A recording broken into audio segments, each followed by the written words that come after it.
नमस्कार, जय श्री कृष्ण, राधे राधे। मित्रों, भगवान श्री कृष्ण मोर पंख धारण क्यों करते हैं? और दूसरा है, भगवान श्री कृष्ण बांसुरी क्यों बजाते हैं? इसका पीछे का रहस्य क्या है? हमने भगवान श्री कृष्ण को जितने प्रतिमाएं देखी है, सब में मोर पंख और बांसुरी मिलते हैं। मित्रों, माना जाता है राधा रानी की कृष्ण से पहली बार मिलन मोर ने करवाई थी। एक मोर था, कृष्ण के बगीचा में आकर रोज कहा करता था, कृष्ण कृष्ण। मोर कृष्ण को दर्शन के लिए बगीचे में भगवान श्री कृष्ण के नाम जपता था ताकि श्री कृष्ण के दर्शन कर लूं, लेकिन उसे कृष्ण का दर्शन नहीं हुआ तो मोर उदास हो गया, रोने लगा। ये सब नारद जी देख रहे थे। नारद जी आकर मोर से पूछा, क्या हुआ, क्यों रो रहे हो? मोर ने कहा, मुझे श्री कृष्ण का दर्शन नहीं हो रहा है। तो नारद जी ने कहा, कृष्ण कृष्ण जपने से कृष्ण नहीं मिलेंगे, तू राधे राधे जपेगा तब तुम्हें कृष्ण मिलेंगे। नारद जी को बात सुनकर मोर ने राधा राधा जपना शुरू किया। जैसे ही भगवान बाहर आए और कहने लगा, कौन मेरी प्रियतमा का नाम ले रहा है? मोर नाचने लगा, खुशी से झूम उठा। मोर ने कहने लगा, वाह प्रभु वाह, सालों से तुम्हारा नाम जप रहा हूँ, एक झलक भी नहीं दिखाई। आज पहली बार राधा जी का नाम लिया तो दर्शन दे दिए। तो मोर ने खुशी से जहाँ राधा रानी रहती थी उस तरफ भागा। मोर भाग रहे थे, भगवान श्री कृष्ण मोर के पीछे पीछे दौड़ रहे थे। उधर से राधा रानी सखियों के साथ आ रही थी। आगे से राधा रानी, पीछे से कृष्ण, बीच में मोर खड़ा हो गया और नाचने लगा। आज राधा और कृष्ण के पहली भेंट इस मोर के कारण हुई। राधा ने कृष्ण को देखा, कृष्ण ने राधा को देखा, दोनों दिखे, एक दूसरे से आनंदित हुए। राधा रानी ने सोचा, कृष्ण को क्या दूँ?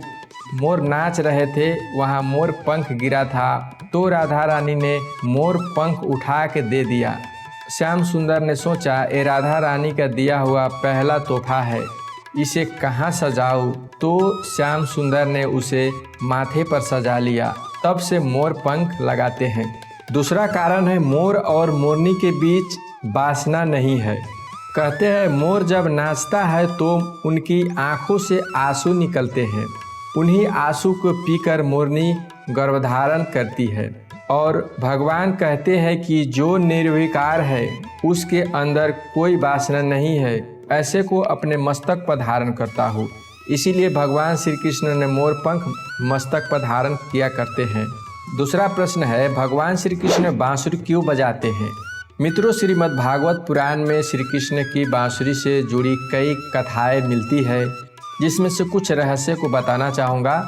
द्वापर युग के समय जब भगवान श्री कृष्ण ने धरती पर जन्म लिया, तब देवी देवता भेष बदलकर समय समय पर उसे मिलने धरती पर आने लगे। इस दौर में भगवान शिव जी कहाँ पीछे रहने वाले थे।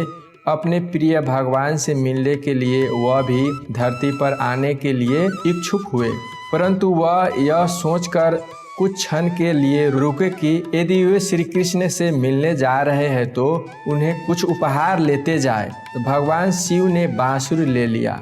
धार्मिक मान्यताओं के अनुसार भगवान शिव ने महर्षि दधीची की हड्डियों से श्री कृष्ण की बांसुरी का निर्माण किया था। जब भगवान शिव बाल श्री कृष्ण से मिलने आए तो उपहार स्वरूप यहाँ बांसुरी उन्हें भेंट की। वो उन्हें आशीर्वाद दिया। तभी से भगवान श्री कृष्ण उस बांसुरी को अपने पास रखते हैं।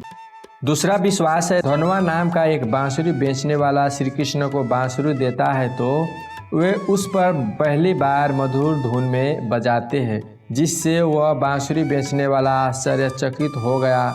उसी समय से श्री कृष्ण बांसुरी बजाने लगते हैं, ऐसा विश्वास है।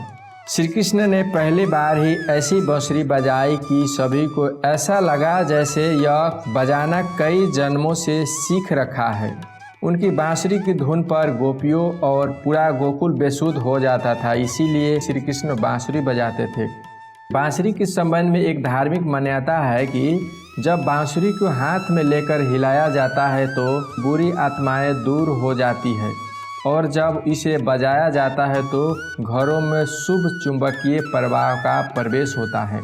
मित्रों, एक बार राधा जी ने बांसुरी से पूछा, हे प्रिय बांसुरी, यह बताओ कि मैं कृष्ण जी को इतना प्रेम करती हूँ, फिर भी कृष्ण जी मुझसे अधिक तुमसे प्रेम करते हैं, तुम्हें अपने ओठों से लगाए रखते हैं, इसका क्या कारण है?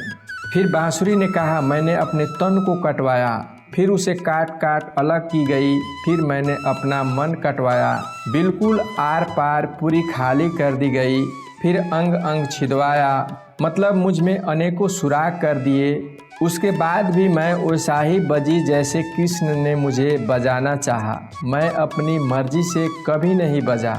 यही अंतर है आप में और मुझ में। मैं कृष्ण जी को मर्जी से चलता हूँ और तुम कृष्ण जी को अपना मर्जी से चलाना चाहती हो। मित्रों, बांसुरी की देखकर या बांसुरी को धुन सुनकर हमको यह शिक्षा मिलता है कि जब भी बजती है मधुर ही बजती है, यानी कि मीठा ही बोलो। जब ऐसे गुण किसी में भगवान देखते हैं तो उसे उठाकर अपने ओठों से लगा लेते हैं। दूसरा है, बांसुरी कभी भी बिना बजाए नहीं बजती है। इसका मतलब है जब तक ना कहा जाए तब तक ना बोलो। बोल बड़े कीमती होते हैं, बुरा बोलने से अच्छा है शांत रहो। मित्रों, वीडियो अच्छा लगा होगा तो वीडियो को लाइक और चैनल को सब्सक्राइब कर देना। धन्यवाद।